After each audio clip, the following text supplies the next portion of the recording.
Graeme, the other day, and it got quite a reaction. Sean Dyche was in the studio, and we spoke about this, that, and everything pertaining to the Premier League. Even finished on Gareth's squad of 26 for the World Cup.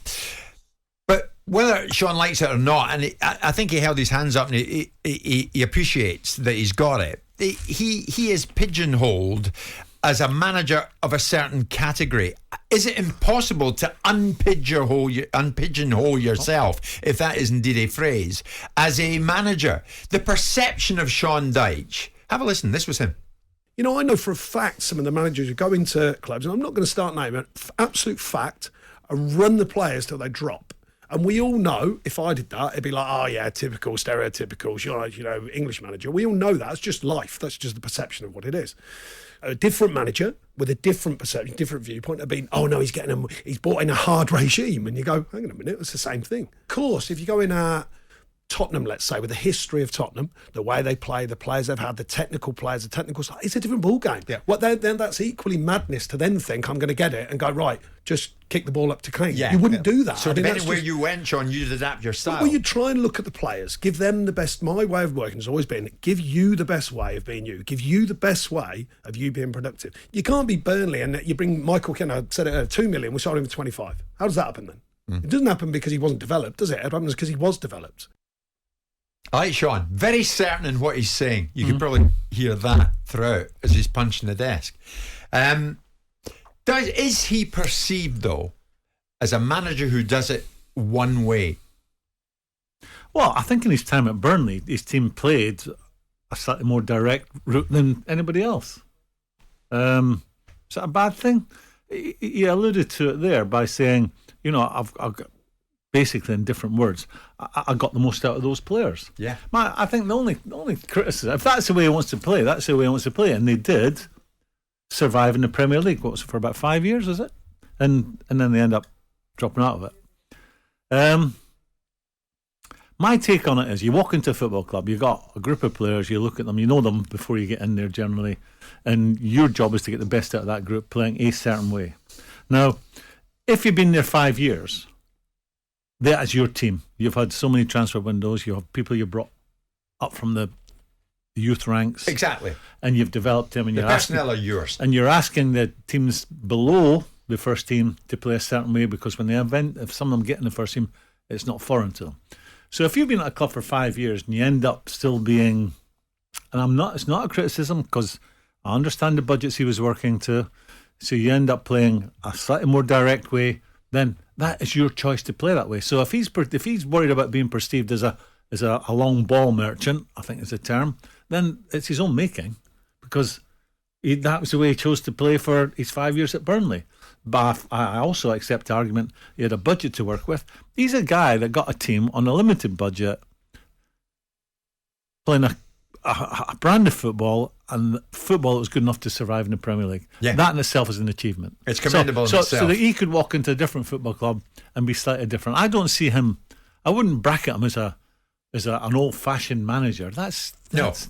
There's nothing wrong with going quickly for the whole art of football is get the ball from the goalkeeper to your strikers as quickly and accurately as you possibly can. And sometimes that involves, like the Man City goalkeeper, kicking the ball the length of the field to the striker who ends up scoring a goal that's from a long ball. There's nothing wrong with it. Mix it up.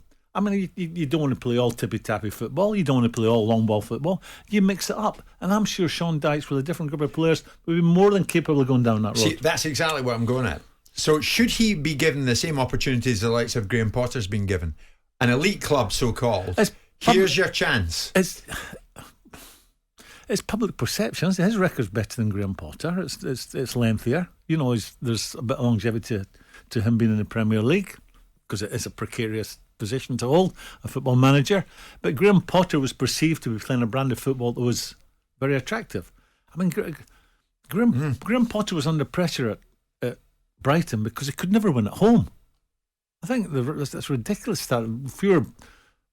In his time at Brighton, fewer wins at home than any other team in the Premier League in that period of time. But there was a feel-good factor about the place. Yeah, but when he went home and played a brand of football where the teams were coming on to them and they were picking them off and scoring goals away from home and winning at home, winning away from home, he's ended up one of the biggest jobs in the English, one of the biggest jobs in world football. Of course. That's how he was perceived by the media. I would like Sean Dyche, having spent some time with him last week, I would still love to see him get an opportunity with one of the top clubs, just to see if he can do it. Well, I think he should be in the conversation for jobs, whether I don't necessarily equate that to a top 6 job, and that's what I said to him on the day.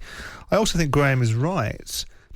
Graham Potter had the same choices to make, ostensibly, that Sean Dyche did. You're not operating in a big pool. There's not enormous amounts of money being prepared to spend, although Tony Bloom has spent an immeasurable amount of money on that football club. And you are choosing to play a brand of football. And it depends upon the brief that you're given. Effectively, his job was to keep Burnley in the division by whatever means were appropriate to do so.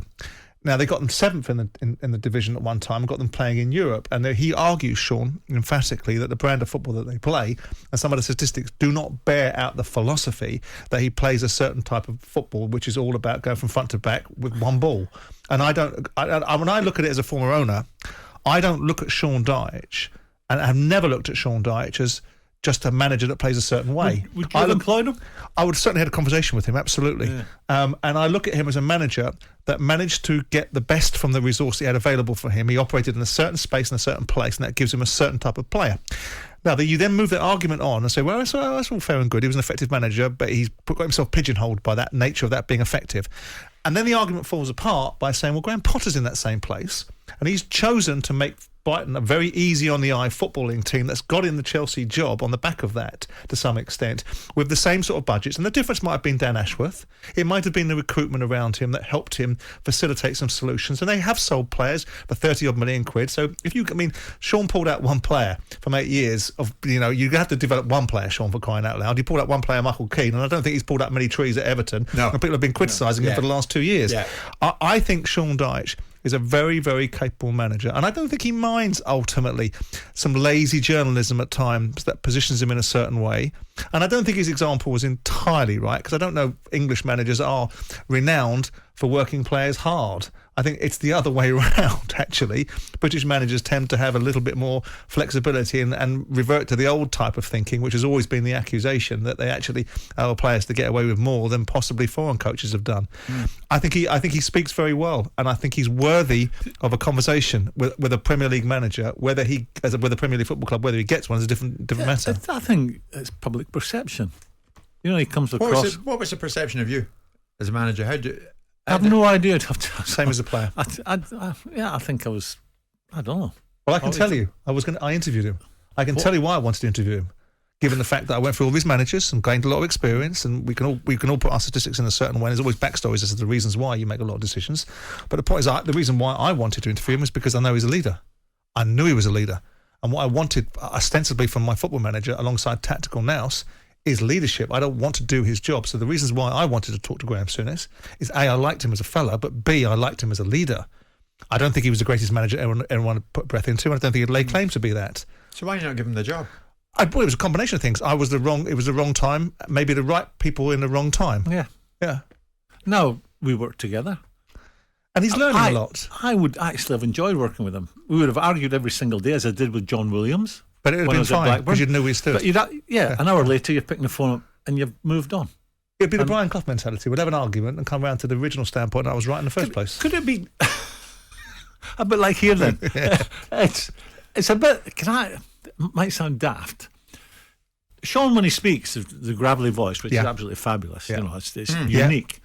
Does that, I'm not saying it puts people off, but does that give an impression that he's old-fashioned, old school? It's part of his image. I know where you're driving it. Yeah, he's not that. Does that put people off? You're right. Yeah, it's just something that's daft as that, because the public perception is that he's aggressive. His teams play direct football. Yeah. But I think it's public perception, and having worked at Burnley, of course, not the most glamorous. There's probably a public perception of Diego Simeone, but when I spoke to him, it was anything but the gravelly. He's a powerful presence, Sean Dyche. Yeah. He would challenge anybody that he works for, because, like he said, what do you want me to be, a lion in the dugout and slightly crude conversation in the boardroom? He's got credit in the bank. He deserves. He deserves another job in the Premier League. At the end of that interview with him, did you think you had the job, Graeme? No, he didn't want it.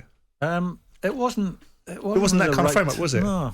And he didn't pay for the meal either. I was going to say, who paid for the meal? Me, Graeme. Me. the McDonald's in Portobello is Please. very A expensive. beautiful There you go. Italian restaurant. There you go. Who's going to pay for these McNuggets? 12:30. Jim White and Simon Jordan. Monday to Friday mornings from 10 on AM, on DAB, via the talkSPORT app and on your smart speaker. talkSPORT.